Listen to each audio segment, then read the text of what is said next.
जय भीम, नमस्कार, जय संविधान, जय शिवराय.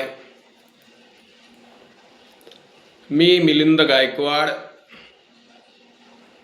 MK न्यूज चॅनल भूकरवरून बोलतोय.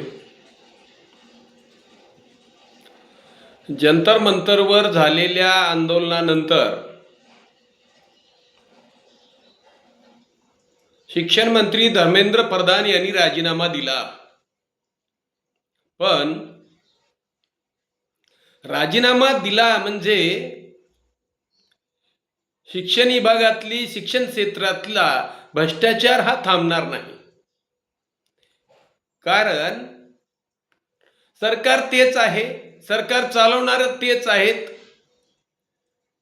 परंतु ज्या जंतर मंतरवर अभिजित दिपके यांनी लाखो विद्यार्थ्यांसोबत घेऊन जे आंदोलन केलं, मग त्याच्यामध्ये विद्यार्थी असतील, विद्यार्थिनी असतील, आणि त्यांना साथ देणारे मग आता सोनम वांगचुक सारखे सामाजिक कार्यकर्ते असतील.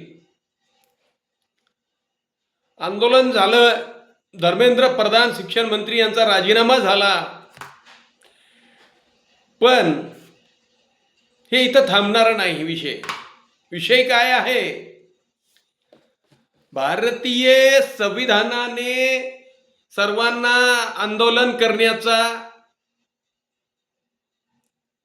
बोलण्याचा, लिहिण्याचा अधिकार दिलेला आहे.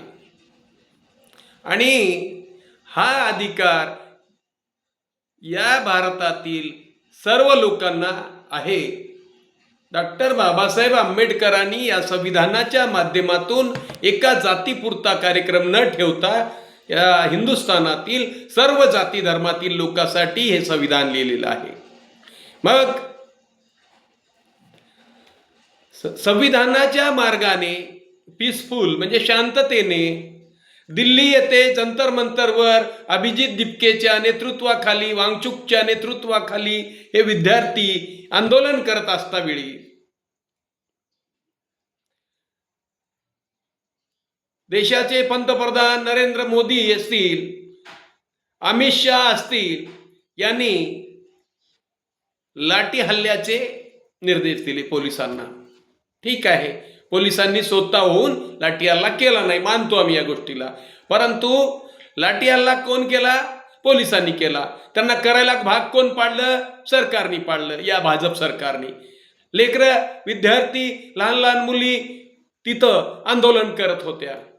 परंतु ती लाठी किती जोरात मारायची हे काय सरकारने सांगितलं नव्हतं या पोलिसांना, या अधिकाऱ्यांना. त्या लेकरावर हुकुमशहाने सांगितल्यानंतर इंग्रजांच्या पोलिसाप्रमाणे लाठी हल्ला केला. त्या लाठी त्या लेकरावर एवढ्या जोरात मारत होते, त्यांच्या हातामध्ये, दोन हातामध्ये जेवढी ताकद आहे तेवढ्या जोरात त्या विद्यार्थ्यावर ते लाठी हल्ला करत होते, मुलीवर पण, विद्यार्थिनीवर पण. अरे तुम्हाला पण मुली आहेत पोलिसांनो, तुम्हाला पण लेकरं आहेत, तुमचे पण लेकरं शिकत असतील. एक हुकुमशहा सांगतो तुम्हाला लाठी हल्ला करा, परंतु त्याचं निमित्त असते ना. ज्या अधिकाऱ्यांनी लाठी हल्ल्याचे निर्देश दिले, अहो तुमच्यामध्ये घुसलेले ते RSS वाले, भाजपवाले, भाजपचे गुंड, ज्यांनी स्वतः लेबल लावलं नव्हतं, पोलिसाचं नेम प्लेट नव्हतं, त्यांच्या पायात चप्पल होती, त्यांच्या दांड्याला त्यांनी खिळे लावले होते 2-2 इंची, आणि त्या खिळ्याच्या दांड्यांनी विद्यार्थ्यांना मारहाण केली. अरे माणुसकी कुठं लपली रे पोलिसांना तुमची? अरे त्या खिळ्यामुळं अनेकांचे शरीर फाटलं, डोकं फाटलं, चेहरे फाटले, डोळे गेले विद्यार्थ्यांचे. अनेक विद्यार्थी डोळे मुकले, डोके फुटले, अंगावर वळ उमटले विद्यार्थ्यांच्या. अरे काही पोलिसांनी तर एवढी माणुसकी सोडली होती, विद्यार्थिनीच्या पाठी मागून दांडा घुसवत होते. अरे एवढी कशी माणुसकी सोडली रे? काय दारू पिऊन होते, गांजा पिऊन होते, काय भांग पिऊन होते दिल्लीचे पोलीस तिथं गेलेले? हे सांगितलं का तुमच्या त्या मोदी शहानी तुम्हाला? की असं मारा विद्यार्थ्यांना म्हणून? ही कुठली मानवता? संविधानाच्या मार्गाने हे विद्यार्थी आंदोलन करतावेळी एवढी बर्बरता दाखवता पोलिसांना तुम्ही? तुम्हाला त्याचं काहीच वाटलं नाही? या लेकरांना मारल्याने काय होईल? माझं एक सांगणं आहे सरकारला, ज्या ज्या अधिकाऱ्यांनी, ज्या ज्या पोलिसांनी आणि ज्या ज्या भाजपच्या 1000 रुपये रोजाना आलेल्या गुंडांनी, RSSच्या दलालांनी, यांच्यावर सरकारने कारवाई केली पाहिजे. नुसतं माफी मागून चालणार नाही, कारण माफी मागल्यावर त्या लेकरांच्या अंगावरचे घाव मिटत नाहीत. आणि दुसरी गोष्ट, मुंबईमध्ये जे विद्यार्थी आंदोलन करीत होते, आंदोलन करायच्या तयारीत होते, दिल्लीला जाण्याच्या तयारीत होते, त्यामध्ये या फडणवीस सरकारने, फडणवीस साहेबांनी सांगितलं की त्यांच्या घरामध्ये जाऊन त्यांना अटक करा, त्यांच्यावर गुन्हे दाखल करा. अरे, आंदोलन करायला जाणे म्हणजे गुन्हा आहे का भारतीय संविधानामध्ये? फडणवीस साहेब, हे कोण सांगितलं तुम्हाला की मुंबईच्या विद्यार्थ्यांच्या घरी जाऊन, मुलींच्या घरी जाऊन त्यांच्या आईवडिलांना त्रास देणे ते देशद्रोही आहेत का?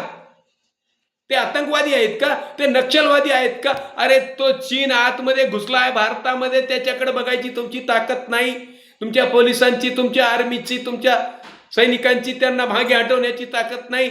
आणि या सनदशीर मार्गाने, कायदेशीर मार्गाने आंदोलन करणाऱ्या विद्यार्थ्यांना तुम्ही घरी जाऊन उचलून पोलीस स्टेशनमध्ये ठेवता, 12-12 घंटे त्यांना रात्रभर तिथं बसवता, दिवस रात्र त्यांच्यावर गुन्हे दाखल करता. त्यांच्या शिक्षणाचा काही विचार करता का नाही? ते काय चोर आहेत? ते आतंकवादी आहेत? ते नक्षलवादी आहेत? त्यांच्यावर गुन्हे दाखल करताय. वारे वा सरकार भाजपचं. आम्ही अनेक सरकारे बघितली, परंतु असलं सरकार कुठेही बघितलं नाही. असला मुख्यमंत्री कुठं बघितलं नाही, असा पंतप्रधान कुठं बघितला नाही, असा गृहमंत्री कुठं बघितला नाही, असा शिक्षण मंत्री कुठं बघितला नाही. विद्यार्थ्यांनो, धर्मेंद्र प्रधानचा राजीनामा आपण घेतलेला आहे, परंतु या सरकारला खाली खेचण्याची वेळ आलेली आहे. आणि त्यासाठी एकच काम करावं लागेल. तुम्ही किती आदळआपट केला तर हे सरकार खाली येणार नाही. येणाऱ्या निवडणुका या VM वर झाल्या पाहिजे, नाही झाल्या पाहिजेत, बायलेट पेपरवरच निवडणुका झाल्या पाहिजेत. जोपर्यंत बायलेट पेपरवर निवडणुका होणार नाहीत, तोपर्यंत हे सरकार संपणार नाही. जय हिंद, जय भीम, जय संविधान, इन्क्लाब जिंदाबाद.